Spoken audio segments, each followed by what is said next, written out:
নৈহাটির বড় মায়ের মন্দিরে আজ সকালে এমন একটি ঘটনা ঘটে যা শুনে নৈহাটির সমস্ত মানুষ এখনো অবাক। ভোরে এক ভক্ত নাম সুশান্ত বহুদিনের মনস্কামনা পূরণের আশায় মন্দিরে এসেছিলেন। তার ছোট মেয়ে অসুস্থ ছিল বহুদিন ধরে, অনেকদিন চিকিৎসা করিয়েও কোনো উপকার হচ্ছিল না। মন্দিরে ঢোকার আগেই তিনি মন থেকে প্রার্থনা করলেন, মা, যদি সত্যিই তুমি আমার প্রার্থনা শোনো তবে আমার মেয়েকে জীবিত করে দাও।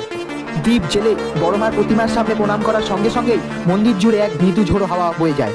আচমকাই ঘন্টা বেজে ওঠে, অথচ কেউ ছোঁয়নি। সুশান্ত কিছুটা হতবাক হয়ে তাকিয়ে দেখলেন প্রতিমার চোখ থেকে এক ফোঁটা জলের বিন্দু ঝরে পড়ছে।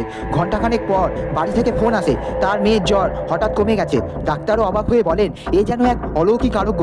লোকেরা বলে বড় মা যখন কারো মনোবাসনা পূরণ করেন তখন তার মূর্তি থেকে বর্ষিত হয় অশ্রু।